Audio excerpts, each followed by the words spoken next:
Right, hey guys, how are we doing? Back another video from Mother's Basement, and today we're checking out hottest trash anime of 2024.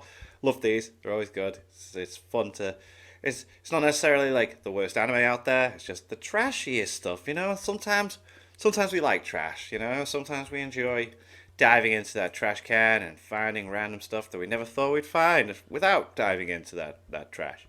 Let's see what is the hottest trash this season, shall we? Hello and welcome to Chez Garbage, Chez Garbage. where we serve only the finest trash each seasonal crop has to offer. I'm Jeff, I'll be your waiter for the evening, and Thank you, Jeff. let me tell you folks, you picked a great night to come in. The chefs in back just got done cooking up two of the most pungent piles of anime trash I have ever laid nose on. Yeah? The appetizers are nothing to sneeze at neither. I can't bring myself to watch this anime. This just seems way too much. Monetization Fairy is here to censor. Oh It god. might honestly be too trashy for a lot of you to handle, but that's exactly why they send me out to go over the menu, so you all know what you're getting into, and we're not liable. Fantastic. This is Thank the you, Jeff. hottest trash of winter 2024. Now, in past seasons, Chez Garbage has been quite liberal with the isekai and I can't believe it's not isekai options on our menus, Okay, but yeah. with no less than 10 debatably isekai type things coming out this winter, we had no choice but to get a little choosier. Tonight, we only have two on the menu, but they're both standouts in their own way. One, a classically styled piece of comfort food, the other, an experimental fusion dish I can only describe as bleeding edge. I can only describe it that way because it's mathematically impossible What's to this? make anything edgier than a half isekai, half death game anime, and that's exactly what my instant death ability is so overpowered is. Okay. Right. Okay. I've not watched this one. Like, within the first 10 minutes of this show, every last kid in Protag Kun's class decides to leave him and his love interest for dead just because it seems like they might not be that useful in the death game, including the ones she thought were her friends. He doesn't actually have any friends, he just sits in the back of class and the bus playing his Switch all day, and in fact he will keep playing his Switch and eventually get his waifu to like hand charge it with a crank generator for What? Okay. him so that he doesn't have to stop playing his Switch, but I digress. The only three classmates who do come back for them, still within that first 10 minutes by the way, are these otaku freaks who got one whiff of isekai protagonist power and instantly decided to become sex criminals with it. Oh. I can't Oh. decide if that's brilliant genre satire or not, but I'm leaning toward not, No. because Protag Kun's whole justification for saving his So with his hair, why is there these two random blue bits just sticking out the side? It's like no effort put in at all to just making it like this is the main character. His hair's got these blue things. love interest from those creeps, and also the dragon that tried to eat them a couple minutes before the creep showed Whoa. up, is he likes how her boobs feel on his arm. Yes.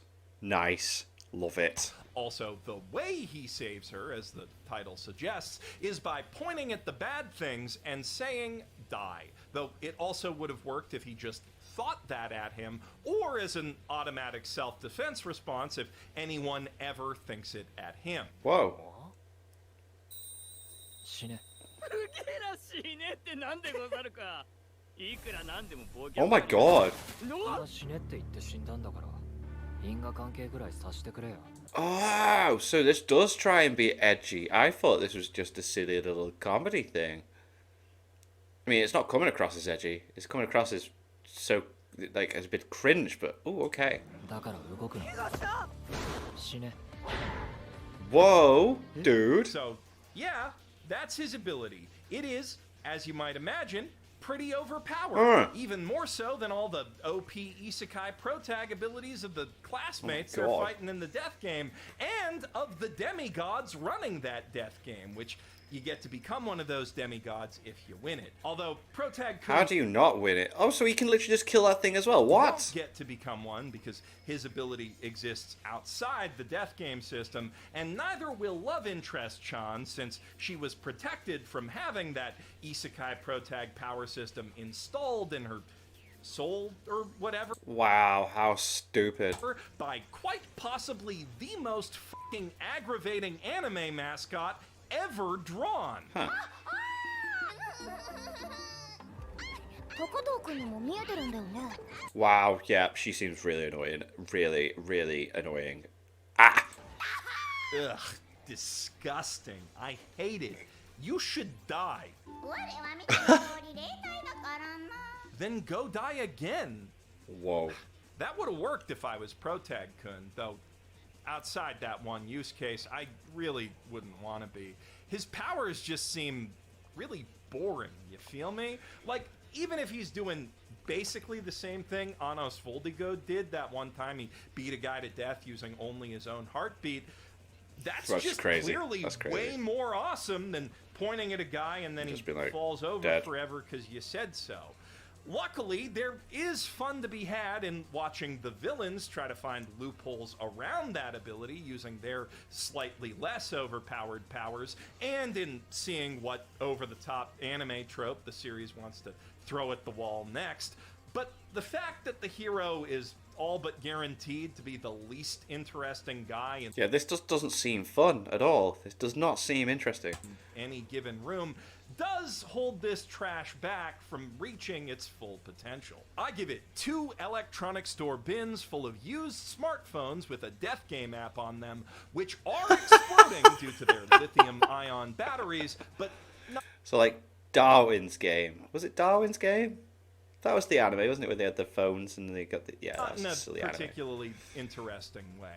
Okay, so as culinary experiments go, clearly the whole death game isekai thing needed a bit more time in the oven, but that's exactly why we keep some tried and true traditional trash around to fall back on. Okay. And recipes don't get more tried or true than the classic one-part isekai, one-part harem. Tales of Wedding Rings takes I just couldn't get past the first episode. this is trash. I've seen some clips of the other episodes. It's not for me. the foundational fantasy quest template of an ancient evil chasing down a chosen one who's destined to defeat it, and blends it seamlessly with your basic bread and butter harem formula by turning the obligatory magic jewelry MacGuffin into a set of 5 wedding rings, each one granting its wearer the power of a primal element proportionate in potency to the affection of the princess who bears its counterpart. God. So the more waifus Protag-kun gets, and the happier he can make them, the more OP his OP isekai abilities become. I want to be him, but I just can't watch it happen. In other words, if Rentaro Ijo had access to this power system, Oh, yeah. he would instantly become a god. God. 誓うよ絶対に I really need to watch this anime, the 100 Girlfriends. Now, Haruto Sato is definitely no Rentaro, but he's no Keitaro either. As harem protags go, he's quite the go-getter, the type of dude who'd charge headfirst into a magic portal with no way of knowing how to get home, purely for the sake of his beloved childhood friend, who turned out to be a reverse isekai princess. A man with the nobility and self-sacrificing grace to give up his dreams of monogamy with that childhood friend to also marry several Whoa. other sexy Whoa. magic princesses, Whoa. including an elf and a cat girl, if that's what it takes to protect his beloved. that's what we from must the do, evil forces then of fine. the Abyss King. Now, I will take on the he responsibility. does lose some points for refusing to admit his feelings to that childhood friend for multiple episodes after they've already married They got each married, other. yeah. But even with Yeah, the first episode, they got married, didn't they? And then it's like, oh yeah, you're a great friend. But boo! those deductions, he's still light years ahead of your average Kazuya. 俺も新王の魔物なのかいや俺はただの森の獣つまりただの野生動物かだったら危険 That's very Konosuba-esque. Love that. Now, there's nothing particularly novel about how this series builds its harem or its fantasy world, though it does add some appealingly distinct aesthetic touches to both, especially if you like cat girls and cat girl-based Who doesn't like cat girls? Come on. civilizations. If anything, it's a little bit old school, reminiscent of pre-SAO isekai trash like El Hazard, only with a slightly more modern approach to harem writing where the characters actually talk about their feelings and try to make the relationship work in between all the times they almost screw but don't, as opposed to, you know, just kind of yelling at each other and being horrible.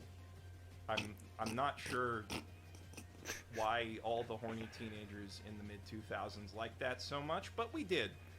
A lot. The story tying it all together is likewise as paint by numbers as fantasy quests get.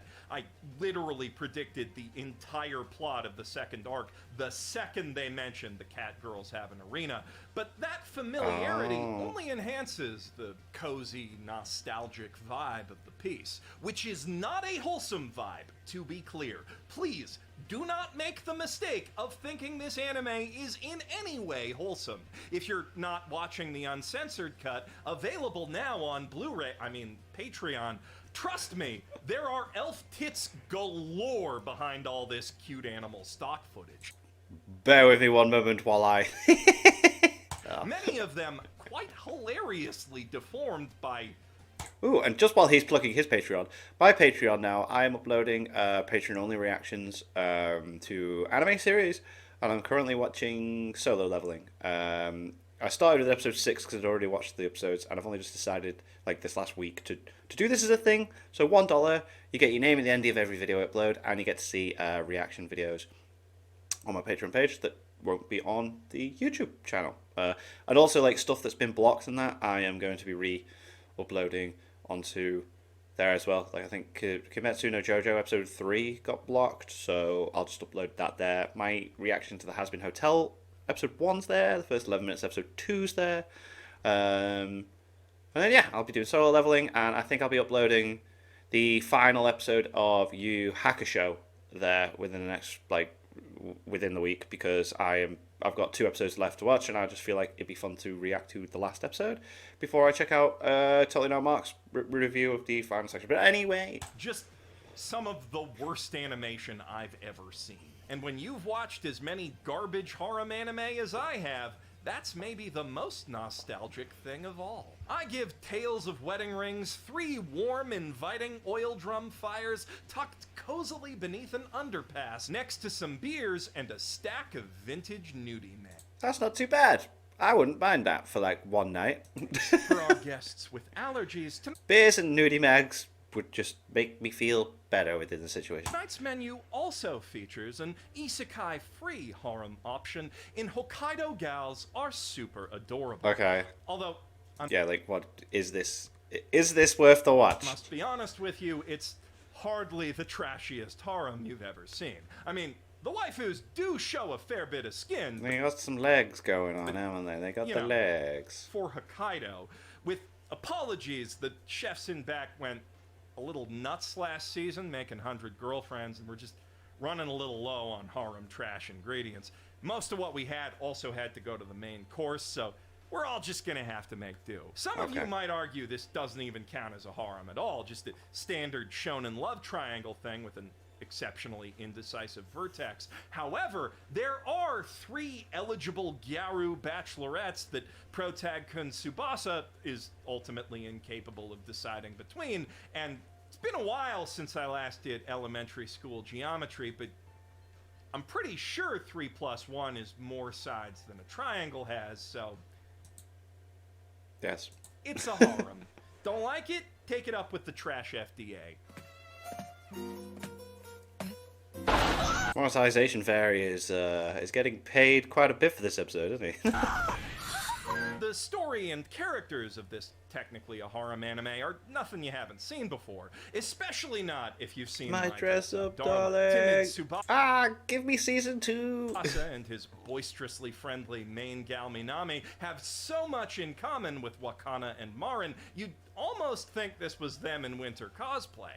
But that was a very fun relationship dynamic in the original show that hasn't been done to death in other anime since, so I don't really mind seeing it again in this new context. And the competing love interests, socially awkward gamer gal Sayuri and meek upper-class woman Rena, add more than enough wrinkles to keep it from feeling like a rehash. Still, it is, at best, like one ski lodge bin stuffed with fuzzy pink winter gear that's so last season. But don't worry, if that's not enough trash for you, you're about to get more This one just, it's too much. It's too much. anyone could possibly ask for. Gushing Over Magical Girls is an anime for anyone out there who ever watched Sailor Moon and Right. wondered why they always put all that glowy crap in front of the transformations. Huh. Our heroine, Utena-chan, would like to believe she's simply a typical fangirl who really admires the strength and beauty of those magical girls, but deep down, she's exactly that kind of freak, and that's exactly what this adorably sinister little mascot dude is counting on when he offers to fulfill her dream of magically transforming without specifying what exactly she'll be henshining into. Oh. そこまでだよ。悪の組織メヌルミータ反応を追ってみたらやっぱり姿を現したね。助けてください。私無理やり変身させられて。そうなの？敵の言葉を信用したら飽きまへんよ。信じてもらえないなんて。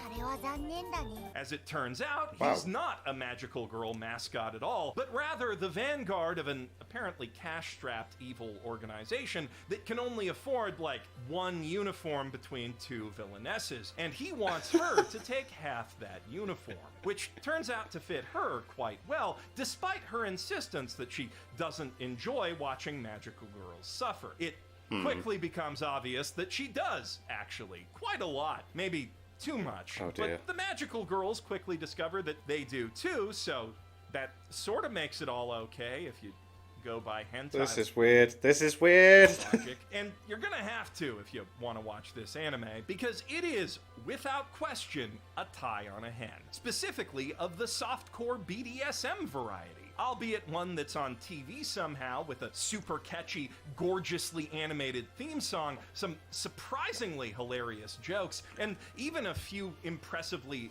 fleshed out character arcs. But then most of those arcs are about someone who thinks they're not a freak embracing their inner freak, because, again, It's my lucky day. SM これってエッチな本だ。 it is what it is. And if you're into what it is, you'll probably be very happy with the overall This sounds like something my friend Dan would be into. quality of it, at least until that drops I might actually have to tell him about it. off drastically a few episodes in, like it does in basically all these anime, except Interspecies Reviewers. That show was built different, but this show isn't. Even if it does mix some clever gags into the horny bits and frames them with some seriously fun slice-of-life comedy. If you're not here for the increasingly absurd fetish material, if only to see how absurd it gets, there's not a lot that's gonna keep you here besides, I guess, the fact that it's a Yuri that actually does things on screen. Even if some of those things involve, you know, diapers and glue traps. Look, no judgment. I get it. Yuri enjoyers are so hard up for content that's not bait, they're willing to resort to citrus. Not even hentai logic makes that show's plot okay. That said, if you can look past all the smut, and also directly at quite a bit of it, because often the tickling and tentacle place I love the cuts to all these just animals just being... involves some shockingly significant character development, there is actually, no joke, a pretty solid story to be found here about self-discovery and sexual awakening, but you need to be, like, impervious to anime bullshit to appreciate any of that. Gushing over magical girls easily earns itself 5 filthy garbage barges full of BDSM gear and Sailor and the Seven Balls DVDs, bathed in the white-hot glow of an oil-based lube fire. But as far as recommendations go, if you have to ask, it's probably not for you. Chained Soldier. No, first, didn't like... I was really looking forward to this because Giguk did a whole video like talking about the manga and that, and I wasn't impressed with the first episode at all. I might have to watch... There's a few of these. I think I'm going to have to go back and watch maybe like another 2 episodes. Because you should always give something 3 episodes, really, shouldn't you? I've just been too busy trying to catch up with Yu Yu Hakusho and all these and do all these other things. But yeah, maybe I might do. I wasn't impressed with the first episode. Just might be, though. Or, as it's known in the original Japanese, Mato Seihei no Slave. Don't worry, this isn't an isekai, merely an isekai-adjacent portal invasion story, which I'm told are all the rage in Korean manhwa these days. So that one English word in the title isn't referring to any of the usual whitewashed historical atrocities, just good old-fashioned kinky shit.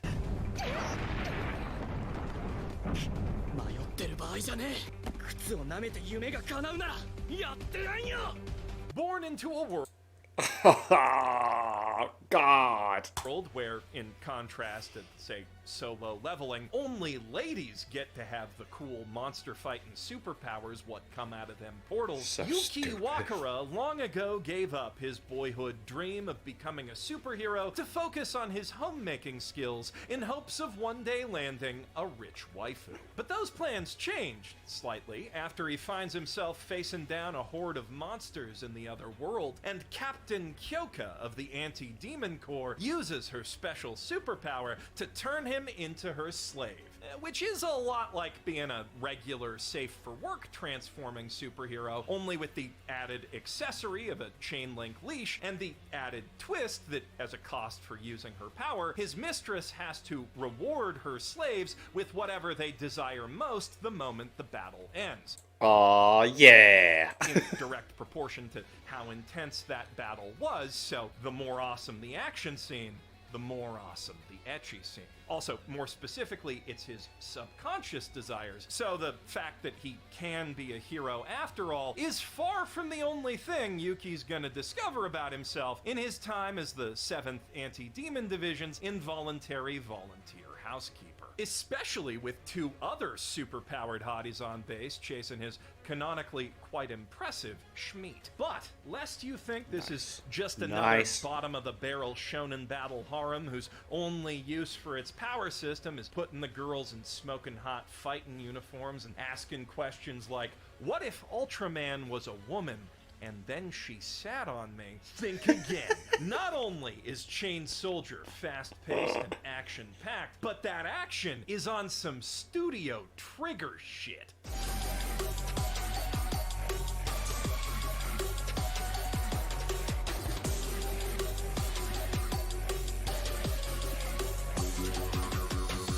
That said, if you do watch this one for the action, which you totally should, this Twin Tails Ojo-sama I wasn't that impressed with it in the first episode. Again, maybe I need to watch more. has all the JoJo time control powers at the same time, and she activates them by JoJo posing. Cool. It's amazing. But if you do, you should always bear Imaishi's law in mind. No matter how insanely awesome the rest of an anime is, if someone walks in on you watching it, it will be the absolutely freakiest part.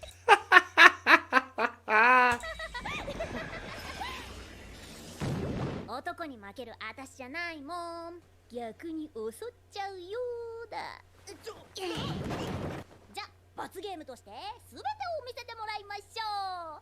どれどれ。やめろBut even in those parts, your shocked Okay. slash parent may still catch a glimpse of just how fun and playful the writing is. Like when Captain Kyoka decides to just deliver an important military briefing to Yuki while she's busy rewarding him with, what's a way that YouTube would let me say that? A bit of grape stomping? Anyway, she does an exposition dump in the middle of stepping on him because hey, why not multitask? Also, the fact that those rewards come from Yuki's subconscious adds another hilarious layer where every time his mistress gives him the obligatory, "You want me to do what?" disgusting part of the Dami Mommy care package, his response is just, "Hey lady, I'm as surprised as you are." Don't stop though. Battle Yeah, and keep harem going. trash are What are you doing? Why are you stopped? Go! both at their best when they take themselves just not seriously enough, and Chain Soldier absolutely nails that sweet spot. I give it 5 solid gold dumpsters full of fireworks and military uniforms made in clear violation of all the sexiest regulations. And that's all the trash we've got for you Wow. tonight. Well, unless you'd like a complimentary wafer-thin after-dinner isekai about big titty elves in hot springs, but frankly, Oh. if those main Oh. courses weren't enough for you, that scares me a little. Get help. But until next season, I'm Jeff Thu, your maître d'hors d'oeuvres, bidding you, with the help of Rosetta Stone's True Accent technology, adieu. Some interesting trash we've got this season. Some I feel like I should maybe dip my toe in, and some I just don't want to. But anyway, thank you to my patrons. If you want to have your name at the end of every video, I want to be able to watch patron-only reaction videos. Link is in the description to the Patreon page. $1 a month is the last but it's greatly appreciated. Thank you for that. And thank you all for watching. What do you guys think of that? What do you guys think of this? Click like, subscribe if you haven't already. Leave comments down below. Let me know what I should watch and discuss in future videos. I'll see you guys next time.